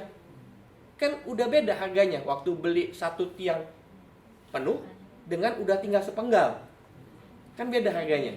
Nah, itu harus dinilai oleh KJPP sehingga ada nilai wajar. Nilai wajar itu yang dipakai oleh project yang di sini, karena kan beda project, dia kan membeli gitu. Setelah ada kesepakatan, baru fisiknya bisa dibawa gitu. Nah, itu yang bisa lakukan siapa? PMO, Pak. Kalau proyeknya makin besar, biasanya PMO, karena dia punya visibility ngelihat problem di satu tempat bisa di-solve dengan problem yang lain. Karena kalau enggak, yang di sini udah mau beli dia. Waduh, kalau beli kan ujung-ujungnya kita juga nih yang akan keluar duit secara korporasi kan, walaupun departemennya berbeda. Dia ada anggarannya gitu. Tetapi kalau beli kan lama, udah lama, mahal, karena ngirimnya paling dekat dari Surabaya.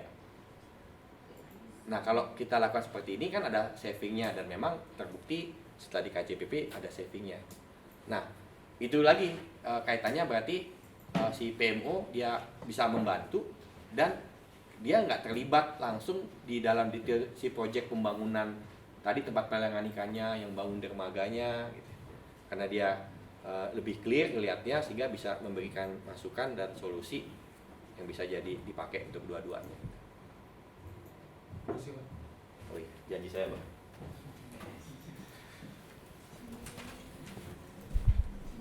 Makasih, Pak. Ada lagi tapi bukunya udah habis. Silakan. Silakan, feel free. Pak, mau nanya dong. Tadi kan dibahas terkait yang project funneling itu, Pak.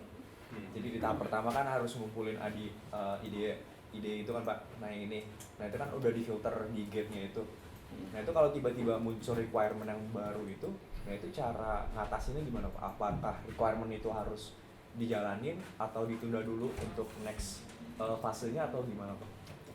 Oke, jadi projectnya udah didaftarkan idenya, Iya. kemudian sudah masuk di Udah firm. gate itu kira-kira sudah firm, Heeh. udah diputuskan. Nah, tiba-tiba Karena ada kalau requirement. project diputuskan itu kan tahapannya panjang tuh, ada dia bikin kelayakan dulu, kemudian nanti dilihat tahapannya apa yang dia butuhkan, anggarannya, bikin project apa namanya itu lupa saya, yang di awal itu.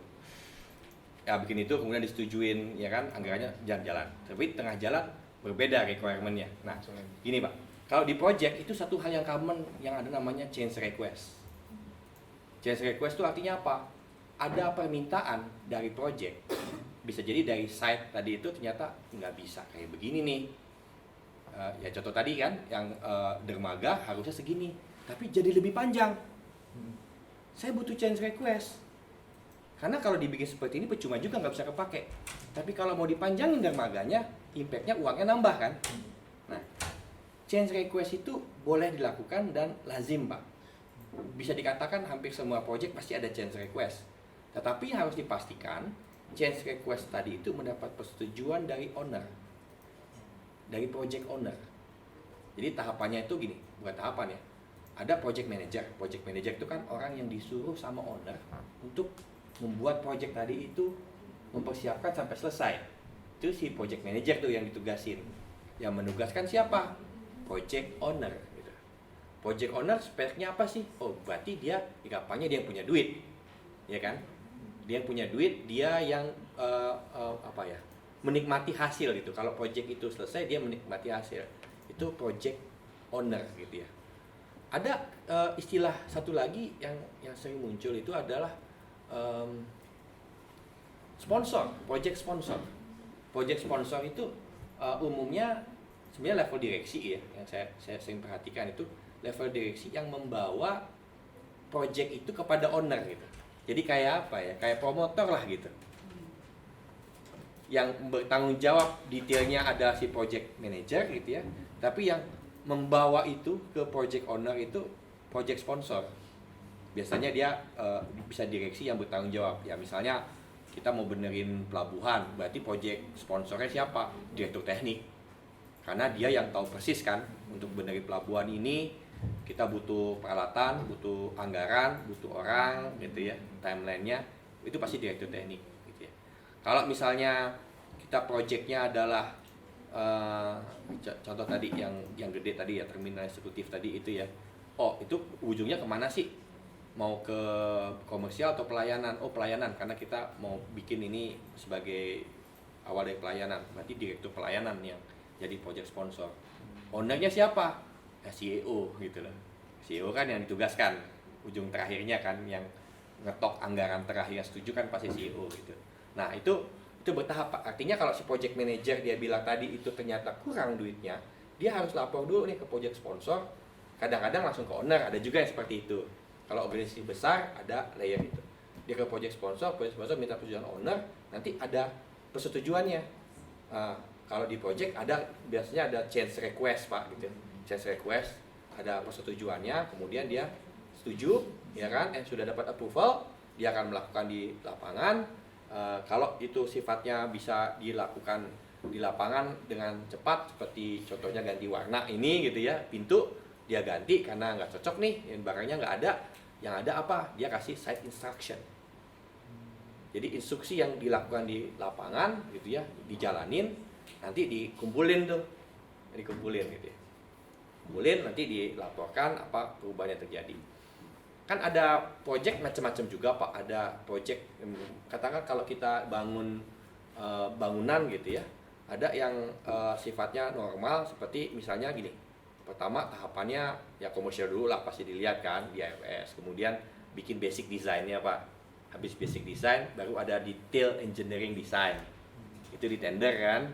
Terus baru cari kontraktor, jalan gitu ya. Itu kan yang paling common. Ada juga yang sifatnya sebentar, design and build.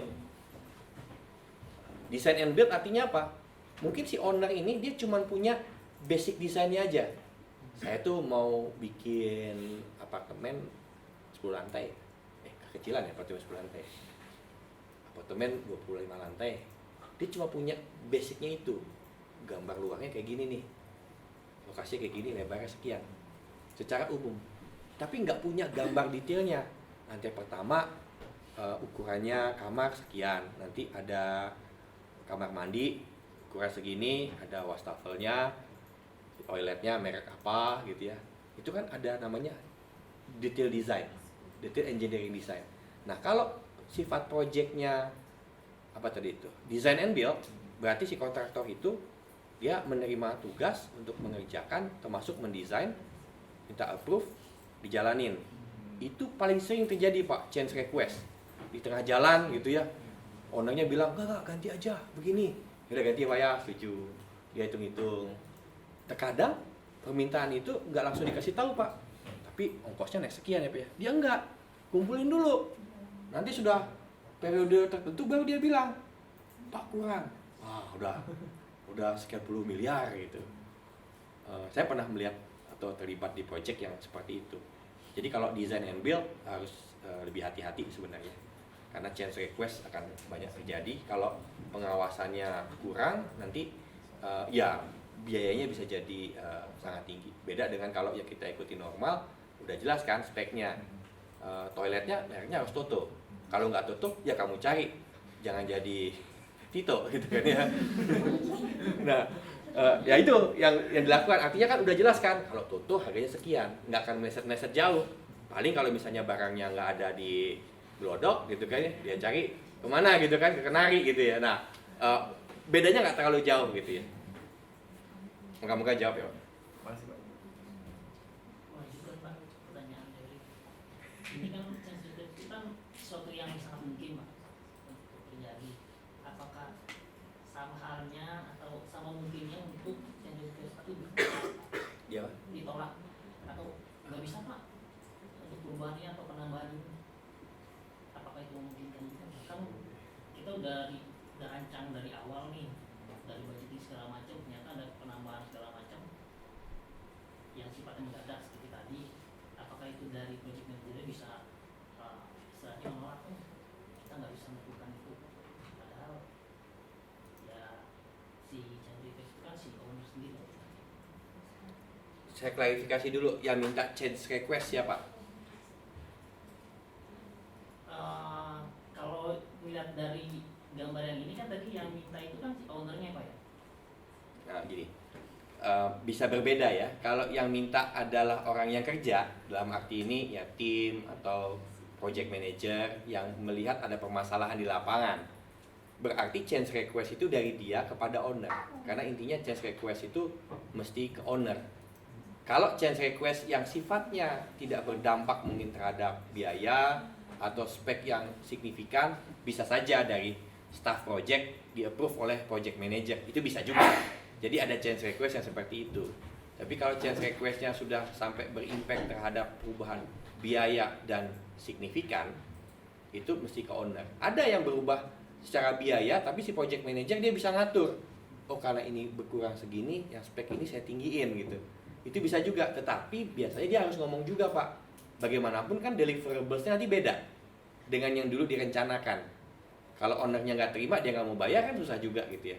Jadi kalau change request yang sifatnya mungkin merubah terhadap spek yang diberikan di awal atau itu merubah terhadap anggaran biaya, itu minta ke owner. Sehingga dari project manager change request-nya minta ke owner. Owner setuju. Tentu akhirnya owner harus berpikir kan konsekuensinya apa nih? Konsekuensinya biayanya atau waktunya jadi delay karena mau pintu yang chatnya gak ada di Indonesia ini gitu ya. Oh delay karena harus nunggu gitu ya. Nah itu dari owner. Bagaimana kalau change request-nya dari owner? Sebenarnya suka-suka owner juga. Ya kan orang dia yang punya kerjaannya tiba-tiba udah mau jadi, enggak deh hotel ini ganti aja deh sofanya pakai yang kayak ini gitu misalnya gitu. Boleh aja asal mungkin belum dibeli gitu kan. Tapi kalau misalnya change request-nya dia bilang ganti sofanya, udah dibeli sesuai dengan schedule, kan mesti ngomong Pak, kan udah dibeli Pak, Bapak boleh aja mau ganti, jangan lupa Pak tanda tangan. Iya, kalau nggak ada hitam di atas putih nanti ada dusta Pak di antara kita gitu, apalagi nanti ada audit kan gitu ya. Ya boleh aja dari owner, cuman ada dampaknya kan gitu ya. Ya kalau owner biasanya justru lebih mudah Pak change request-nya. Cuman kalau ownernya individu mungkin kayak tadi itu ya. Kalau ownernya adalah perusahaan itu mesti hati-hati. Jangan sampai nanti ujungnya lempar-lemparan. Begitu sudah disetujuin nih tiangnya nggak jadi begini. Tiangnya mesti dibungkus. Kan balok-balok itu tiang kan. Ini mesti dibungkus nih. Yang bagus nih pakai aluminium. Owner bilang gitu. Ya udah, tapi owner tuh kan kalau di perusahaan mesti siapa? Mesti dilengkapi Pak dengan berita acaranya, request-nya, supaya apa? Nanti waktu nagih perubahan tadi itu nggak jadi masalah. Karena kalau enggak nanti semua contohnya orang keuangan aja akan lihat kan dulu speknya kayak gini udah melebihi budget ditolak. Padahal sebenarnya di balik itu ada change request yang berdampak terhadap biaya. Karena seperti project tadi itu kan bagaimana kita baik lagi Pak yang di awal tadi rumus di awal masalah biaya, waktu, dan scope. Ujungnya akan lagi ke situ, waktu, biaya sama scope. Scope itu artinya apa? Deliverables-nya kan. Dulu janjinya mau bikin ini speaker portable, tapi kok jadinya kegendutan ya gitu. Nggak sesuai sama gambar, nggak sesuai sama scope Pak gitu. Akhirnya si project manager dia harus memastikan apa yang diminta itu yang di deliverables.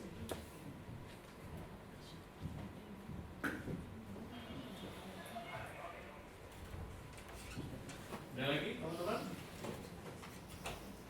Jadi mungkin kalau udah berarti Mas tak kuliah PMO saya nggak perlu ngulangin lagi. Makasih Pak Hari Mek gitu ya.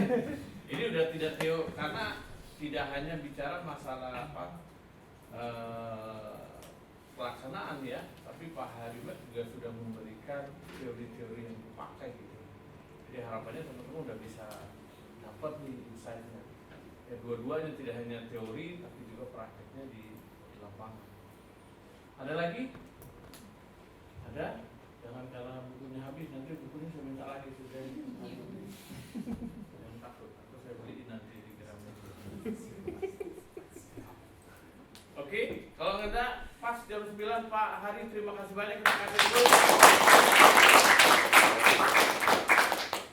Jadi kalau ada yang mau bertanya silakan ya, melalui saya bisa, melalui Pak Hari nanti saya share. Materi ini juga sudah ada di saya, nanti saya upload di ini ya, sistem. Sekarang nggak boleh lagi pakai ini, jadi harus masuk ke sistem ya.